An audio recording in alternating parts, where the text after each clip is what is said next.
أشرقت نفسي بنور من فؤادي حينما رددت يا رب العباد وانتشت روحي وصار الدمع يجري يا إلهي خذ بقلبي للرشاد أشرقت نفسي.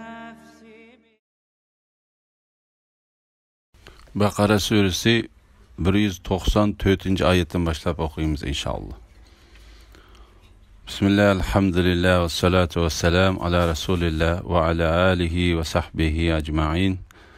Rabbi şirah li sadri ve yessir li emri ve hlul uqdeten min lisani yefkahu kavli. Amma ba'd. Esselamu aleyküm ve rahmetullahi ve berekatuhu.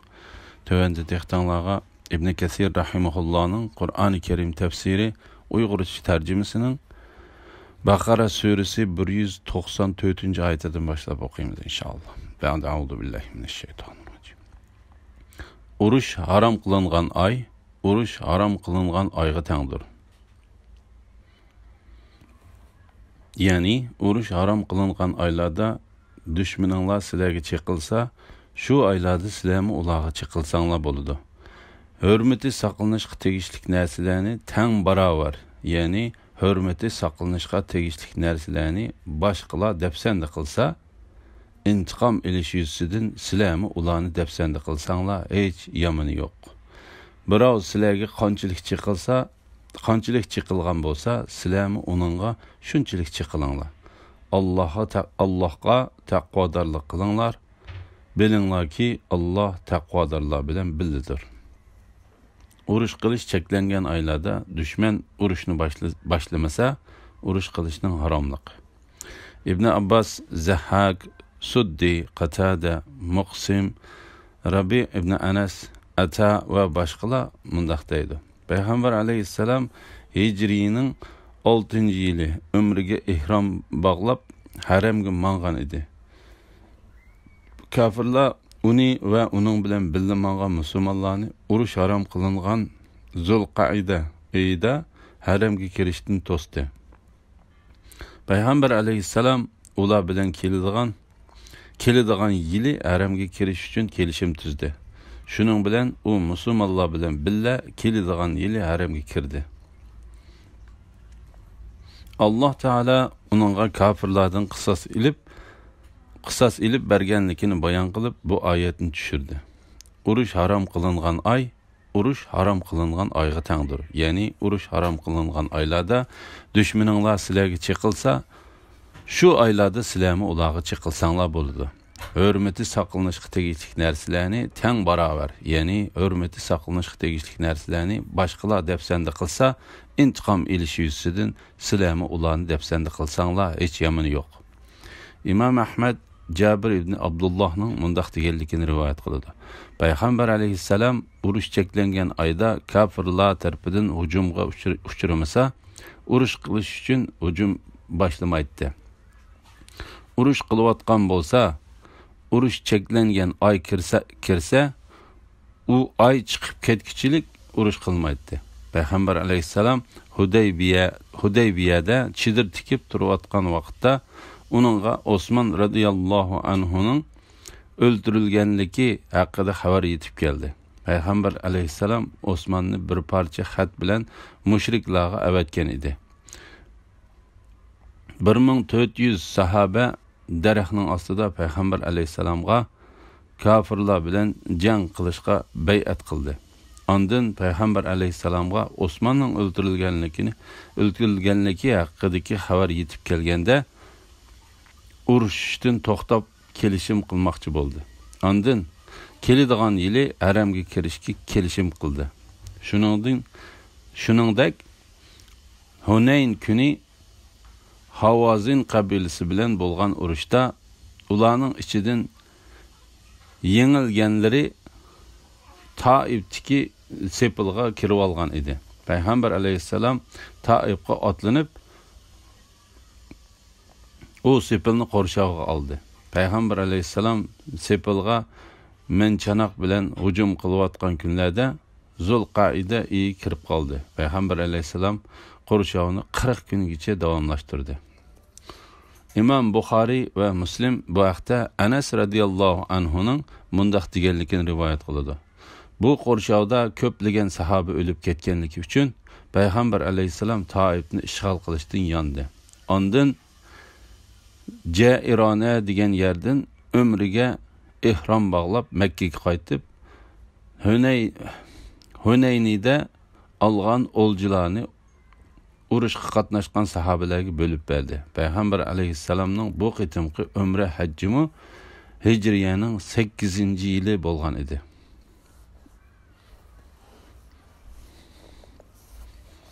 Birov sizlarga qanchalik chiqilgan bo'lsa, sizlarmi uningga shunchalik chiqilinglar.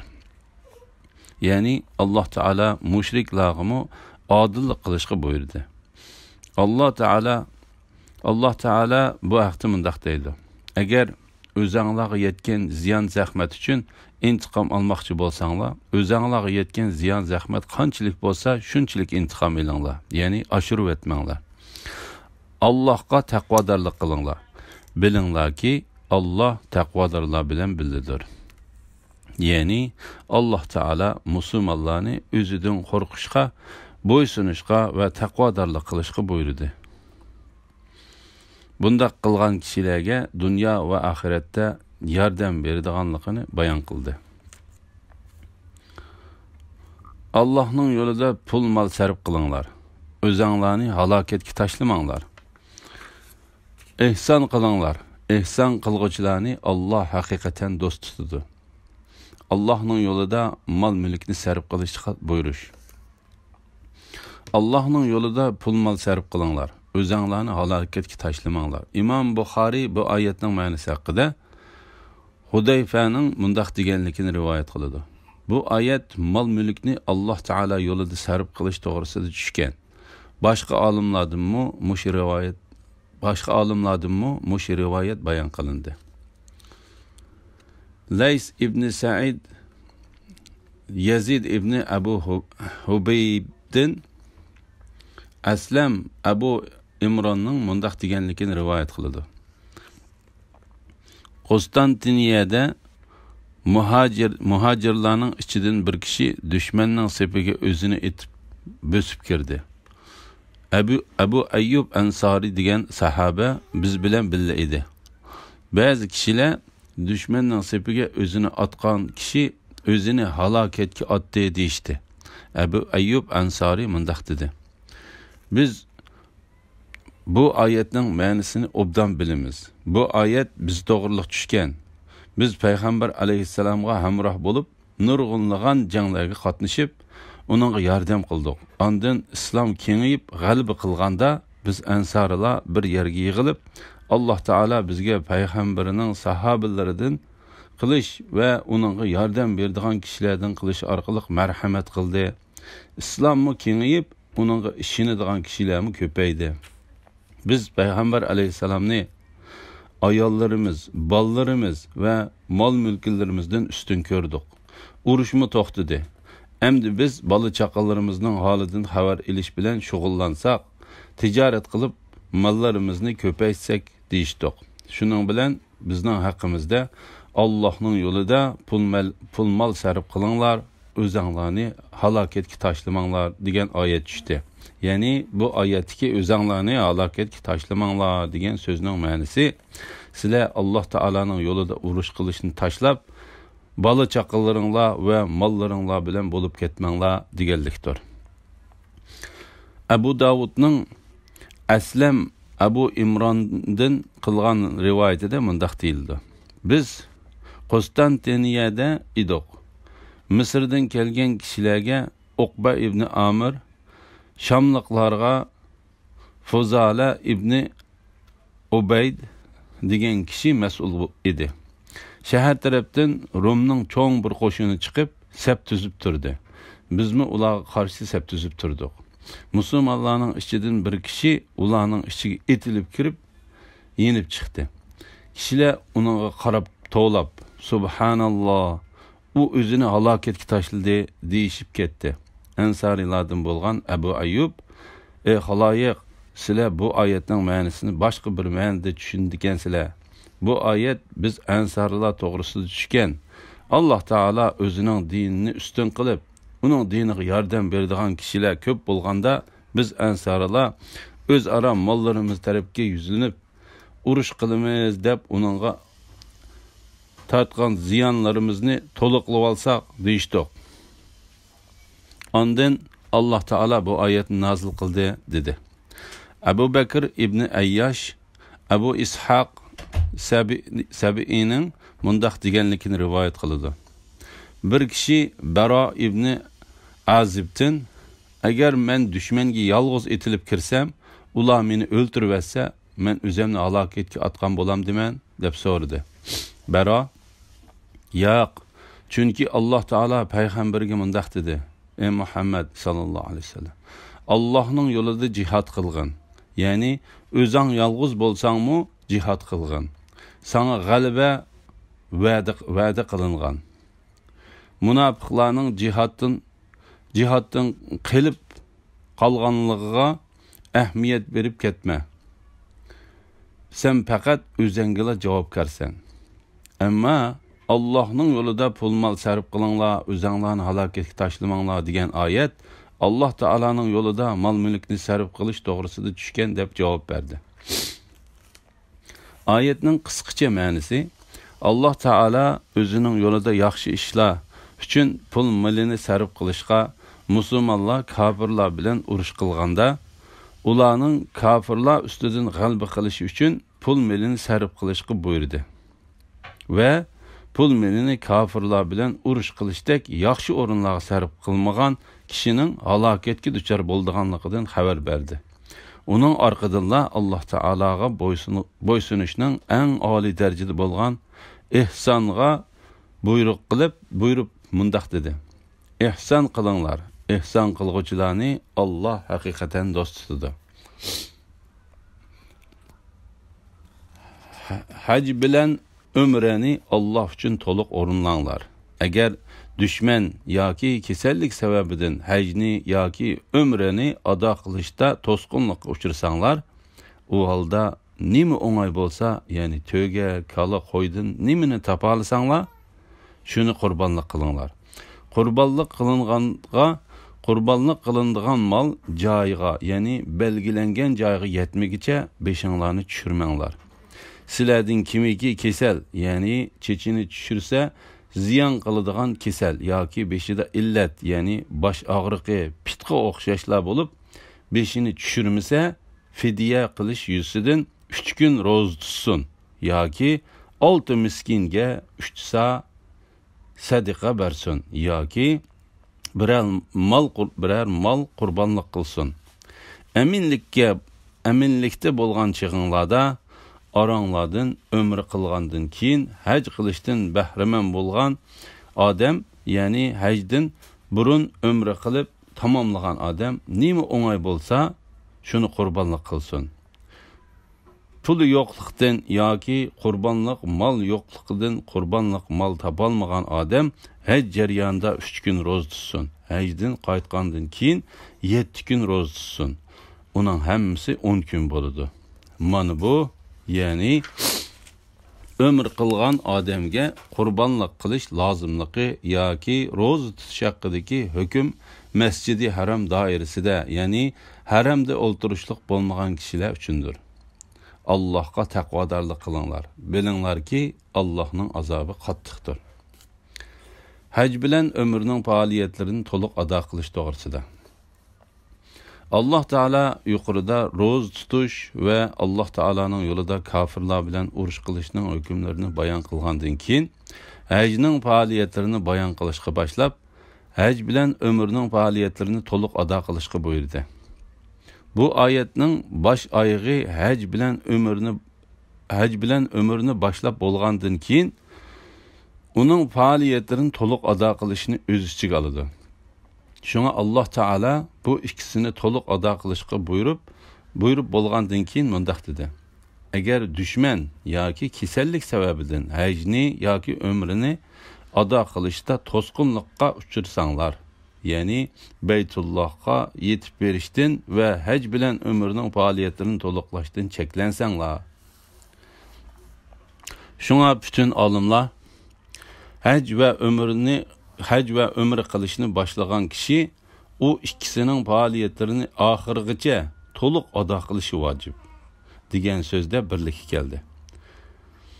Makhul u ikkisini to'liqlash deganda ihrom bog'lashga ko'rsatib berilgan o'rindan haj bilan umriga birla vaqtda ihrom bog'lash ko'z tutilgan dedi. Abdurrazzaq Muammardan Zuhrining mundaq deganligini rivoyat qildi.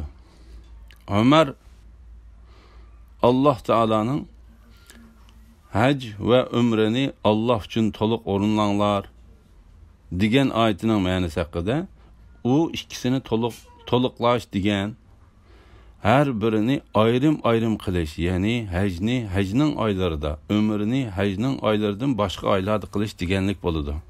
Chunki Alloh taolo haj vaqti ma'lum bir qancha oydir, ya'ni Shavval, Zulqa'da oylari va Zulhajja oyining 10 kunidir dedi degan. Haj bilan umrini Alloh uchun to'liq o'rinlanglar. Suddi bu oyatning ma'nosi haqida mundaq deydi. Sizlar haj bilan umrini ado qilinglar. Qatada bu oyatning ma'nosi haqida Zirordan İbn Abbas radiyallohu anhumaning mundaq deganligini rivoyat qildi. Oyatdagi haj deganlik Arafat deganlik, umra degan tavof deganlik bo'ladi. A'mash Ibrohimdan Alqamaning bu oyatning ma'nosi haqida bu oyatni Abdullohning haj bilan umrani Ka'bagacha o'rinlanglar deb o'qigan qiroatiga asosan umra qilganda Beytullahdan boshqa yerga o'tib ketmaslik. Ya'ni umra degan Beytullahning ichida bo'ladi. Uningdan boshqa Mina va Arafatlarga chiqib ketmaslik kerak deganligini rivoyat qildi. Boshqalardanmi bu oyatning ma'nosi haqida buning o'xshash rivoyatlar bayon qilindi.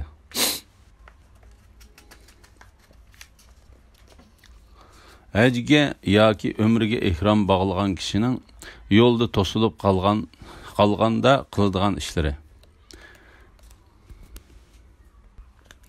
Agar dushman yoki kasallik sababidan hajni yoki umrini ado qilishda to'sqinlikqa uchrasanglar, u holda nima o'ng'ay bo'lsa, ya'ni to'yga, kala, qo'ydan nimani topalasanglar, shuni qurbonlik qilinglar. Olimlar bu oyat Hijriyaning 6-yili, ya'ni Hudaybiya yili mushriklar Payg'ambar alayhisalomni haramga kirishdan to'sqan vaqtida tushgan dedi. Alloh taolo Hudaybiya yili mushriklar Payg'ambar alayhisalomni haramga kirishdan to'sab qolgan chaqda Fath surasininki hammasini nozil qildi. Alloh taolo ularga o'zlari bilan billa qurbonlik uchun elib kelgan 70 to'gini bo'g'izlashga, chochlarini tushirishga va ihromlaridan chiqishga ruxsat qildi. Payg'ambar alayhisalom ularni chochlarini tushirib ihromdan chiqishga buyurdi. Ondan ular Payg'ambar alayhisalom o'zi chiqib chechini tushirib kutmagicha bu hukmning o'zgarishini kutib buyurilgan ishlarni, ya'ni chechini tushirtib ihromdan chiqishni qilmadi. Payg'ambar alayhisalomning chechini tushirayotganligini ko'rib, hammasi chechini tushirdi. Ularning ichidan chochlarini tushirib etmay qisqartganlarmi bo'ldi. Shunga Payg'ambar alayhisalom Alloh chechini tushirib etganlarga rahmat qilsin dedi. Ular, ey Allohning payg'ambari, chechini qisqartganlarga deb so'radi. Payg'ambar alayhisalom 3-qitimda chechini qisqartganlarga rahmat qilsin dedi. Oxirida ilib kelingan qurbonlik qilish ishlar qolgan edi. Ahirda elib kelingan qurbonlik qilish ishlar qolgan edi. Har 7 kishi birlashib birdan to'yga bo'g'izladi. Ularning soni 1200 kishi edi. ularning Hudaybiyadagi tushgan yeri haramga tava yerning sirtida edi. Ba'zilar haram tarafda edi debmi bayon qildi. Düşmanning yo'lini to'sib olishi, ihrom bog'lagan kishining kasal bo'lib qolishi, uning yo'ldan iziqib ketishi, uning pul mollarining yo'qolib ketishi yoki ayol kishi bo'lsa, uningga mahram bo'lib mangan kishining yo'lda ayrilib qolishidek ishlar hajga yoki umriga ihrom bog'lagan kishining oldini to'sib qo'ydi. İmam Ahmad bu haqda Hajjaj ibn Amr Ansarining mundaq deganligini rivoyat qildi. Men payg'ambar alayhissalomning bir kishining bir yeri sunib ketsa yoki qayrilib ketsa, u kishi ihromdan chiqib ketgan bo'ladi. U boshqadan haj qilish kerak deganligini angladim. Hajjaj ibn Amr men buni Ibn Abbas bilan Abu Hurayraga deb bergan edim. Ulamı Peygamber aleyhisselam degandek cevap verdi dedi. Abu Davud bilan İbn Majah'ning rivayetida bir kishining bir yeri qayrilib ketsa yoki sunib ketsa va yoki u kasal bo'lib qolsa deb bayon qildi. İbn Mas'ud radhiyallohu anhu, İbn Zubayr, Alqama, Sa'id ibn Musayyib, Urva ibn Zubayr, Mücahid, Nahai, Ata, Muqatil ibn Hayyan qatarlıqlar mundaq dedi. İhram bağlagan kishi düşmanning yo'lini to'sib olishi, kasal bo'lib qolishi yoki bir yeri sunib ketishi sababidan haj yoki umr yo'lidan to'silib qoladi. Savri to'sib qolish degan yo'lda to'silib qolish sababchi bo'ladigan har qanday aziyat berguchi narsadan iboratdir dedi. Bu haqda ya'ni yo'lda to'silib qolishga sababchi bo'la oladigan narsaning kasal va uningdan boshqa har qanday aziyat bo'ladigan narsa ekanligi to'g'risida Aisha radhiyallohu anhaning hadisida mundaq bayon qilingan. Payg'ambar alayhissalom Zibaba binti Zubayr ibn Abdul Mutallib degan ayolning qishig'iga kirgan edi. O ayol Payg'ambar alayhissalomga: "Ey Allohning payg'ambari, men haj qilishni xohlayman, lekin men kasalchan" dedi. Payg'ambar alayhissalom o ayolga: "Haj qiling va kasal meni haj qilish imkoniyatidan ayirg'icha haj qilaman va shu chaqdilla ihromdan chiqaman deb shart qiling" dedi. İmam Muslim İbn Abbas radhiyallohu anhumadan mushu hadisga o'xshash yana bir hadis rivoyat qildi. Bu hadislarga asoslanganda hajga shart qo'yishga bo'ladi. Agar dushman yoki kasallik sababidan hajni yoki umrini ado qilishda to'sqinlikqa uchrasanglar, u holda nima o'ng'ay bo'lsa, ya'ni to'yga, kala, qo'ydan nimani topa olsanglar, shuni qurbonlik qilinglar. İmam Malik bu oyatning ma'nosi haqida Ali ibn Abu Talibning mundaq deganligini rivoyat qiladi. Ya'ni qurbonlik uchun elib kelinadigan charuvmal qo'ydir. İbn Abbas qurbonlik uchun elib kelinadigan charuvmallar to'yga, kala, o'chga va qo'y qatorliqlarning erkak kishilardan bo'ladi dedi. Abdurrazzaq bu oyatning ma'nosi haqida İbn Abbas radhiyallohu anhumaning mundaq deganligini rivoyat qiladi. Har kim qudratining yetishicha qurbonlik qiladi. Avfi İbn Abbas radhiyallohu anhumaning mundaq deganligini rivoyat qiladi. Agar u boy bo'lsa, to'yga, turmush ahvoli uningdan tuvanroq bo'lsa, kala, uningdanmi tuvanroq bo'lsa, qo'y bo'g'izlaydi. Hisham ibn Urva bu oyatning ma'nosi haqida dadisining mundaq deganligini rivoyat qiladi. Qurbonlik qilinadigan charuv mol arzon bilan qimmatning orliqida bo'ladi. Yo'lda safardan to'silib qolganda qo'y o'ltirsimi bo'ladi degan so'zning ma'nosi shuki, to'silib qolganda nimani qurbonlik qilish qulay bo'lsa, shuni qurbonlik qilinglar deganlik bo'ladi. Shuning uchun qurbonlik qilinadigan charuv mollar Ibn Abbas degandek to'ga, kala, qo'y va o'chkilardan iborat bo'ladi. Imom Buxoriy va Muslimning hadisida Aisha radhiyallohu anhaning payg'ambar alayhisalom bir qitim qo'ydan birini qurbonlik qilgan deganligi rivoyat qilindi. Qurbonlik qilinadigan mol joyiga, ya'ni belgilangan joyiga yetmagicha beshinglarni tushirmanglar. Bu oyat yuqoridagi haj bilan umrini Alloh uchun to'liq o'rinlanglar degan oyat bilan bog'lanishliqdir. Buning ma'nosi haramga xotirjam yetib borg'ili bo'ladigan holatda chechini tushirish. Haramga berib qurbonlik qilmoqcha durust emas.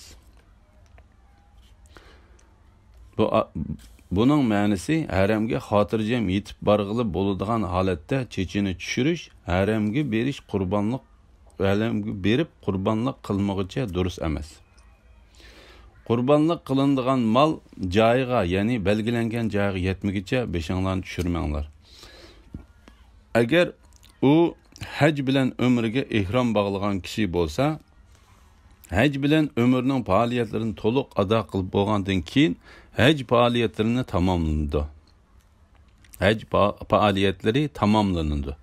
Agar hajga yoki umriga ihrom bog'lagan bo'lsa, ya'ni hajning oylaridan avval umriga ihrom bog'lab, umridan keyin ihromdan chiqib, hajning vaqtigacha haramda turib, hajning vaqti kelganda haramdan ihrom bog'lab, haj faoliyatlarini tugatsa, u qilmoqchi bo'lgan haj yoki umrisini tamomlagan bo'ladi. Hafsa radhiyallohu anha bu haqda payg'ambar alayhisalomga: "Ey Allohning payg'ambari, nim uchun kishilar o'zlarining umriga bog'lagan ihromlaridan chiqadi, sen ihromingdan chiqmaysan?" dedi. Payg'ambar alayhisalom: "Men chechimni qotirib qo'ydim.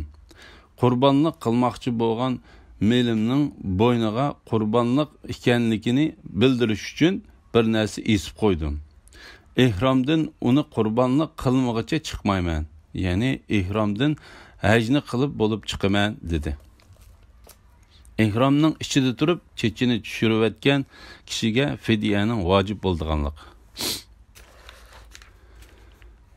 Sizlardan kimiki kasal yoki chechini tushirsa ziyon qiladigan kasal yoki beshida illat, ya'ni bosh og'riqi, pitqa o'xshashlar bo'lib, beshini tushirmasa, fidya qilish yuzidan 3 kun ro'za tutsin yoki 6 miskinga 3 sa sadaqa bersin yoki biror mol qurbonlik qilsin.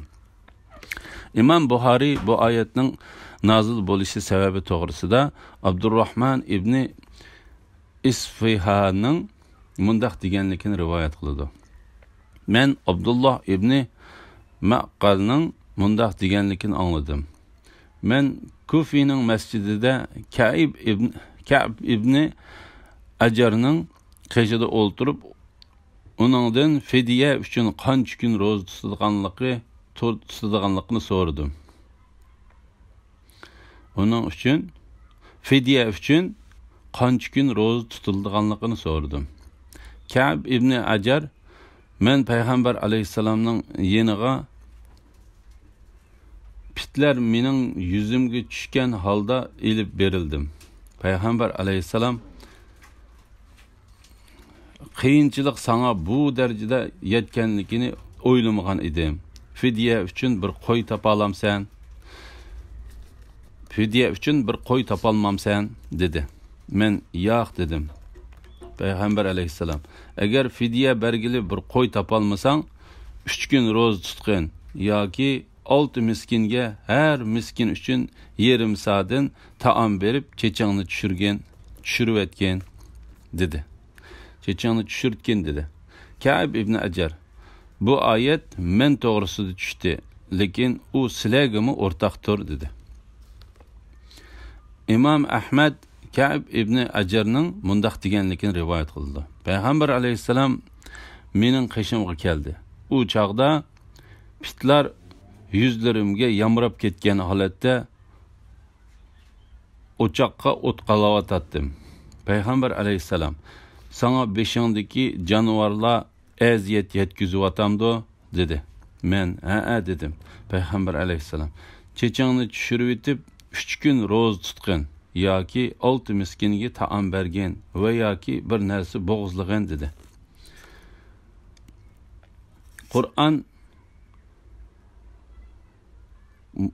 Qur'on mushu qiyinchilikqa duch kelgan kishining fidya berishi orqali chechini tushirib etishiga ruxsat qilganligini bayon qilganda, fidya qilish yuzasidan 3 kun ro'za tutsin yoki 6 miskinga 3 soat sadaqa bersin yoki biror mol qurbonlik qilsin deb oson yerdan boshladi. Payg'ambar alayhissalom Ka'b ibn Ajarni shu ishini qilishga buyurganda, uni yaxshiroqini qilishga buyurib, bir qo'y bo'g'izlagan yoki 6 miskinga taom bergin va yoki 3 kun ro'za tutqin dedi. Hajdan bahramand bo'lishning bayoni. Aminlikda bo'lgan chig'inglarda aranglardan umri qilgandan keyin haj qilishdan bahramand bo'lgan odam, ya'ni hajdan burun umri qilib tamomlagan odam nima o'ng'ay kelsa, nima o'ng'ay bo'lsa, shuni qurbonlik qilsin. Ya'ni sizlar haj qilishga qodir bo'lsanglar va umrini qilib bo'lib, haj vaqtidan bahramand bo'lmoqchi bo'lsanglar, ya'ni hajning oylarida avval umriga ihrom bog'lab, umrini qilib bo'lib, haj vaqtigacha ihrom vaqtida cheklangan jinsiy munosabat, soqol burutlarni tekshilashdan iborat ishlardan bahramand bo'lib, haj kelganda Makkaning ichida ihrom bog'lab haj qilsanglar, qurbonlik uchun bo'g'izlashga arziydigan charu mollarning ichidan qudratinglar yetganidan birini bo'g'izlanglar. U charvo mollar eng oddiysi qo'ydir. U charvo mollarning eng oddiysi qo'ydir. Kala bo'g'izlasimi bo'ladi yoki payg'ambar alayhissalom ayollarga atab kala bo'g'izlagan edi. Kala bo'g'izlasimi bo'ladi, chunki payg'ambar alayhissalom ayollarga atab kala bo'g'izlagan edi. Avza'i Abu Hurayraning mundaq deganligini rivoyat qildi. Payg'ambar alayhissalom o'zining ayollarining nomidan kala bo'g'izladi. Payg'ambar alayhissalomning ayollari haj oylarida umriga ihrom bog'lab, umridan keyin hajgacha ihrom vaqtida cheklangan narsalardan bahramand bo'lgan edi. Bu oyat va hadislarda haj oylarida umriga ihrom bog'lab, uni ado qilib bo'lgandan keyin haj vaqtlarigacha ihromda cheklangan narsalardan bahramand bo'lishning durust ekanligiga fakit bor. Bahramand bo'lgan kishining qurbonlik qilish uchun chorva mol topolmasa 10 kun ro'za tutadiganligi. Puli yo'qlikdan yoki qurbonlik mol yo'qligidan qurbonlik mol topolmagan odam haj jarayonida 3 kun ro'za tutsin. Hajdan qaytgandan keyin 7 kun ro'za tutsin. Uning hammasi 10 kun bo'ladi. Ya'ni qurbonlik qilish uchun mol yoki pulning yo'qligi sababidan qurbonlik qila olmagan kishi haj jarayonida 3 kun ro'za tutsin. Avfi ibn Abbas radhiyallohu anhumaning mundaq deganligini rivoyat qiladi. Qurbonlik qilolmagan kishi Arafat kuni 3 kunlik ro'zani to'liqlab bo'lishni niyat qilgan holda Arafat kunlaridan burun ro'za tutishni boshlasin. Hajdan keyin vataniga qaytganda 7 kun ro'za tutsin. Shuningdek Abu Ishaq va Bardin ibn Umarning mundaq deganligini rivoyat qildi. 7, 8 va Arafat kuni ro'za tutdi. Ja'far ibn Muhammad otasidan Alining shu kunlarda ro'za tutdi deganligini rivoyat qildi. Hayit kuni kelishdan ilgari 3 kunlik ro'zaning hammasini yoki uning bir qismini tutmasa, uni hayit kunlari tutsimi bo'ladi. Buningga Aisha va Ibn Umar radhiyallohu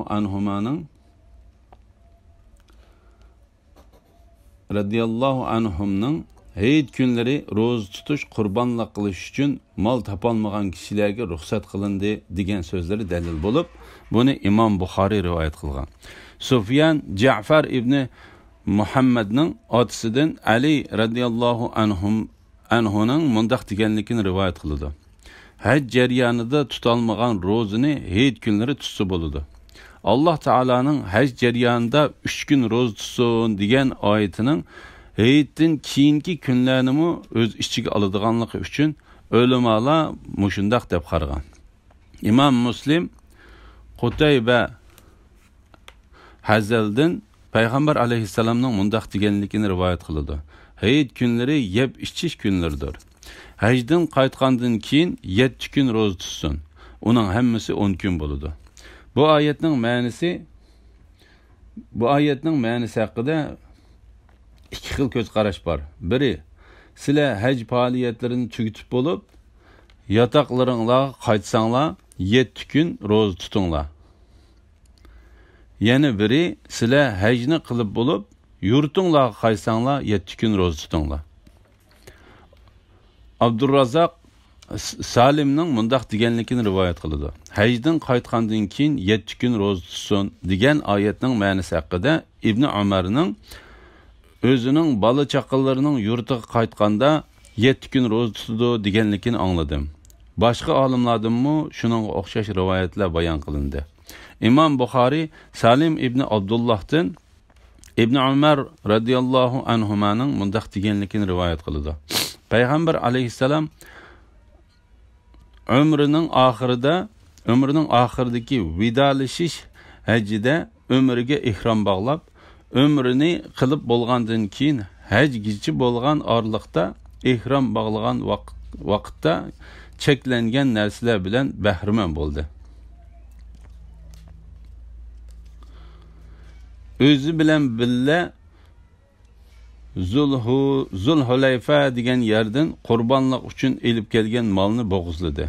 Payg'ambar alayhissalomning bu qitimqi hajda ömrü bilan hajning orliqida bahramand bo'lishning jarayoni mundaq. Payg'ambar alayhissalom haj qilishni boshlab umriga ihrom bog'ladi. Ömrini qilib bo'lgandan keyin hajgacha bo'lgan orliqda ihromdan chiqib, ihrom bog'laganda cheklangan jinsiy munosabat o'tkazish, choch soqollarini yasash va tirnoqlarini ilishdak ishlardan bahramand bo'ldi. Ondan hajning vaqti kelganda hajga qayta ihrom bog'ladi. Boshqalarmi payg'ambar alayhissalom bilan billa umri bilan haj orliqida ihrom bog'laganda cheklangan ishlardan bahramand bo'ldi. Ularning ichida o'zlari bilan billa qurbonlik molni haydab kelgan kishilarmi va haydab kelmaganlarmi bor edi. Payg'ambar alayhissalom Makkaga kelganda kishilarga mundaq dedi: "Oranglarda qurbonlik molni billa elib kelganlar bo'lsa, umrini qilib bo'lib, hajjini qilib bo'lg'icha ihromdan chiqmasin. Qurbonlik molni billa elib kelmaganlar bo'lsa, Ka'ba va Safa Marvani tavob qilib, chechini qirqib, bu chaqda chechini tushirish yaxshi emas. Ihromdan chiqsin. Hajning vaqti kelganda hajga ihrom bog'lasin. Umrini qilib bo'lib, ondan hajga ihrom bog'lagan kishi qurbonlik qilish kerak. U Makkada qurbonlik topalagan bo'lsa, qurbonlik qiladi. Qurbonlik qiladigan mol yoki pulning yo'qligi sababi bilan qurbonlik molni topolmagan kishi haj jarayonida 3 kun, uyga qaytgan vaqtda 7 kun roza tutsin. Uning hammasi 10 kun bo'ladi. Bu oyatning ma'nosi yuqorida bayon qilinib o'tilgan ma'noni kuchlantirdi. Arablarning til adabiyotida ilgari o'tib ketgan ma'noni kuchlantirish ifodasi bor. Masalan, mundaq deydi: "Men ko'zim bilan ko'rdim, quloqim bilan angladim, qo'lim bilan xat yozdim." Qur'onda buningdan boshqami o'zidan ilgariki mazmunni kuchlantiradigan oyatlar bor. Tövendeki ayetler şularning qatoridan. Mayli ikki qanoti bilan uchadigan uchar qush bo'lsin, xat yezishni bilmayding. Musaga bizga munojat qilishga 30 kechini va'da qildik. Uningga yana 10 kechini qo'shdik. Shuning bilan Rabbingning va'da qilgan vaqti 40 kecha bo'ldi. Yani yuqoridagi oyatlar birinchisida uchar qushni kuchlantirish uchun ikki qanotini qo'shib bayon qildi. Ikkinchi oyatda xat qo'lida yozilsa-mu, uni kuchlantirish uchun qo'lini qo'shib qo'ydi. Oxirgi oyatda 30 kunga 10 kunni qo'shsa 40 kun bo'ladiganligi aniq bo'lsa-mu, oxirida Rabbingning va'da qilgan vaqti 40 kecha bo'ldi deb qo'shib qo'ydi. Bu oyatda uning hammasi 10 kun bo'ladi deb keldi. Bu oyat ro'zini 10 kun to'liq tutishga buyurib kelgan degan ko'z qarashim bor. Makkilik kishilarning umri bilan hajning oraliqida bahramand bo'la olmaydiganligi. Mana bu, ya'ni umr qilgan odamga qurbonlik qilish lozimligi yoki ro'z tutish haqidagi hukm Masjidi Haram doirasida, ya'ni haramda o'ltirishlik bo'lmagan kishilar uchundir. Ya'ni ular haramli kishilardir. Ular umrini qilib bo'lib, hajgacha bo'lgan oraliqda ihrom bog'lagan vaqtdagi cheklangan narsalardan bahramand bo'lg'ichi hisoblanmaydi. Shunga ularga qurbonlik qilish vojib bo'lmaydi. Bu haqda Abdurrazzoq Tavusning mundaq deganligini rivoyat qiladi. Bahramand bo'lish haramli kishilar uchun emas, balki boshqa yurtdan kelgan kishilar uchundir. Bu oyatning ma'nosi haqida Ibn Abbas radhiyallohu anhumadanmi Tavusning rivoyatidek rivoyat bayon qilindi. Allohga taqvodorlik qilinglar. Ya'ni sizlarni buyurgan ishlarda taqvo bo'linglar. Bilinglarki, Allohning azobi qattiqdir. Ya'ni Alloh taolaning azobi uning buyrug'iga xiloflik qilgan va cheklagan ishlarini qilganlar uchundir. Alhamdulillah, Alloh shukrlar bo'lsin. Shuning bilan Baqara surasi tafsirining 196-oyatigacha o'qidik. Oxirini keyin qitimda davomlashtiramiz. Va oxiri da'vana alhamdulillahi robbil alamin.